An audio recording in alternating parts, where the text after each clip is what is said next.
ইষ্টে যদি মন থাকে তাহলে আমাদের কোনো দুর্গতি আসবে না এবং আমরা সঠিক মূল্যবোধ দিয়ে ঠিক জায়গায় পৌঁছতে পারবো। গান দিয়ে তো যে গানের অনুষ্ঠান শেষ হলো, ঠাকুরের বক্তব্য বলতে শোনেন, আমি যেটুকু আমার জীবন দিয়ে যা বুঝেছি, একটাই কথা হচ্ছে ভক্তি, বিশ্বাস আর নির্ভরতা। এই তিনটে যদি থাকে ভিতরে তাহলে তিনি দয়া করবেন, করেন। এবং আপনারা সবাই জানেন যে আমি তো এত বড় একটা অপারেশন করে আসলাম আচার্যদেবের আশীর্বাদে আর কি। মানে এই বয়সে এসে এরকম এত বড় একটা মেজর অপারেশন করাটা এখন মনে হচ্ছে আচার্যদেব ছাড়া বাঁচার পক্ষে সম্ভব ছিল। কারণ আমার দুদিন গেছে খুব কঠিন, দুদিন আমি মনে হয় আমি সার্ভাইভ করবো না, মানে আমি বাঁচবো না আর কি। আমি আমার গিন্নিকে বন্ধু বলেছি, দেখো আমাকে ফোন টোন করবে না, আমিও তোমাকে ফোন করতে পারবো না, শুধু কান্না আর কান্না, বুক ভেসে যাচ্ছে না। যাকে ডাক্তার দেখছি, যাকে সবাই বলছি স্যার আমি বোধহয় আর পারলাম না এগুলো, তারা সব বলছে আপনাকে দেখে আমরা ইন্সপিরেশন হই, আপনার এত আপনার এই বয়সেও আপনি যেভাবে আপনি চলাফেরা করেন, কথাবার্তা বলেন, সবাইকে যেভাবে মাথায় রাখেন, আর আপনি বলছেন এরকম কথা, না না কিচ্ছু হবে না, আমরা তো আছি। সঙ্গে সঙ্গে আমার প্রেশার, সুগার, তারপরে ইসিজি সব রকম করে দেখছে, বলছে আপনার কিন্তু কোনো কমপ্লেন নেই, আছে প্রেশারটা একটু হাই রয়েছে, আর কোনো কমপ্লেন কিন্তু আপনার নেই। ও ঠিক আছে, আপনাকে ঠিক করে দিচ্ছি। যাই ওরা কী দিল আমি জানি না। দুদিন পরেই আমি নিজেকে মনে করলাম যে না আমি ঠিক আছি, আস্তে আস্তে ঠিক হচ্ছি। তারপরে তো 1 তারিখ পড়লো, 1 তারিখ ছেলে নিয়ে আসবার কথা, সময়ের ব্যাপার ছিল বলে 2 দিন এক্সটেনশন করা হয়েছিল। তো 1 তারিখে আমাকে নিয়ে আসলাম, ডাক্তার বলছে 1 মে আপনি যাবেন, ডাক্তার সাথে কেউ নেই, আমি একা, আমি এতটা। আমি বললাম স্যার আমার ছেলে যদি এই দিন বলেছে, এই দিন যদি না নিয়ে যেতে পারে আবার হয়তো 5 দিন রিটেন করে দেবে, কারণ ও তো বাইরে চলে যায়। বলে ঠিক আছে করে দেবো। তো নিয়ে চলে আসলো, এসে তো খুবই অসুবিধা বোধ করছি, পাচ্ছি না। যাই হোক এখন কিন্তু মনে হয় দৌড়ব। এবং আচার্যদেবের কাছে আমি যখন গিয়ে দাঁড়িয়ে প্রণাম করেছে, কি ফুটবল টুটবল খেলা হয়, এখনো খেলতে পারবেন? আমরা আগে আপনি বললে পারবো। আপনি বললে পারবো তো বলেই দিলাম, কিন্তু কথা হলো যদি সত্যি একটা বল এনে বলতে এবার একটু দেখান, তাহলে আমার কঠিন পরিস্থিতি আসে। যাই হোক, কিন্তু এখন মনে হচ্ছে আমি খেলে দেখাতে পারবো।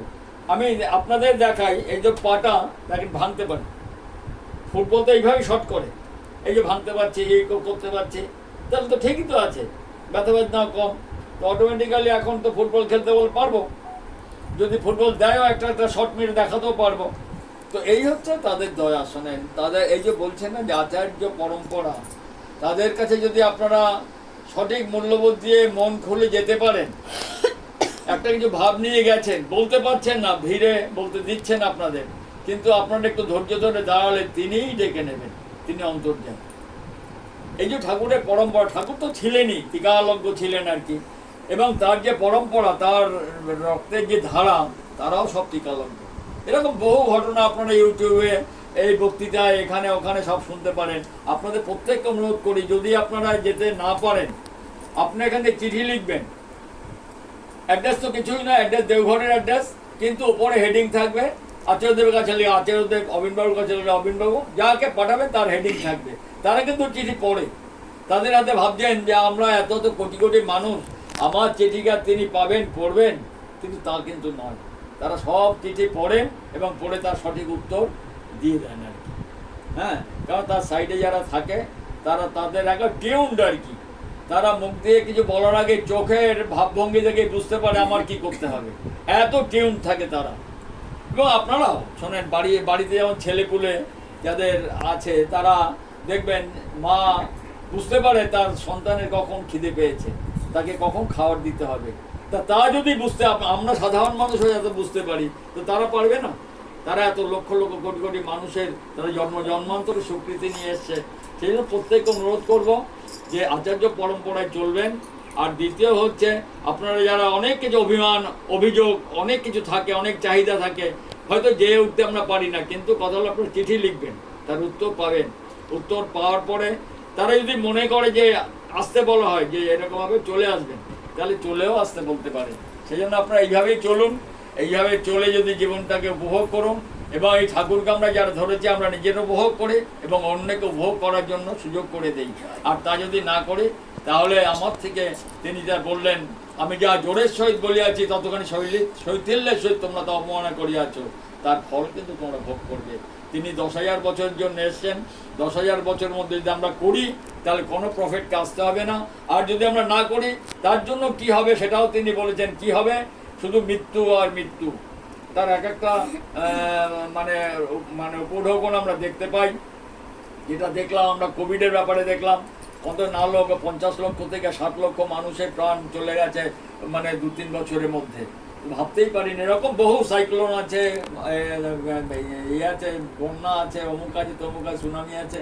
সেই জন্য আমরা কেউ মরতেও চাই না, মারতেও চাই না, আমরা বাঁচতে চাই এবং বাড়তে চাই, বাড়াতেও চাই। তাই এইভাবে আমরা জীবনটাকে উপভোগ করব। আর ডিপি ওয়ার্কসের সম্বন্ধে তো আপনারা সবার নলেজ আছে। ডিপি ওয়ার্কসটা শোনেন, ডিপি ওয়ার্কস মানে হচ্ছে যাজন, যেটা আমরা করি না। যাজন করতে গেলে আমাদের নানা রকম সংকীর্ণতা ঘিরে ধরে। কি ঘিরে ধরে?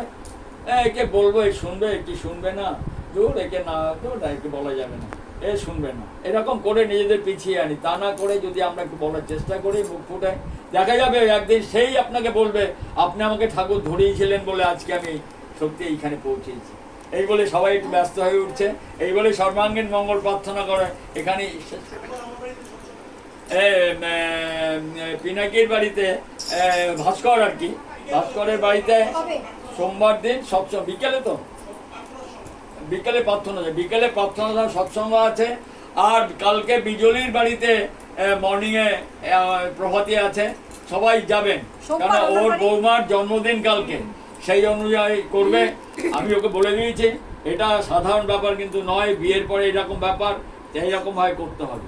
আমরা গিয়ে যেন সবাই একেবারে মনে করি সত্যি বৌমার জন্মদিন হচ্ছে আর কি, এইরকম করে চাই। কিন্তু যাই হোক, ও তো করেই, ও আরো ভালোভাবে করবে, ওরা আরো ভালোভাবে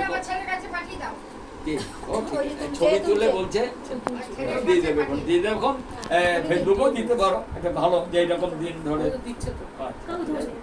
ও তো ইউটিউবে ছাড়ে।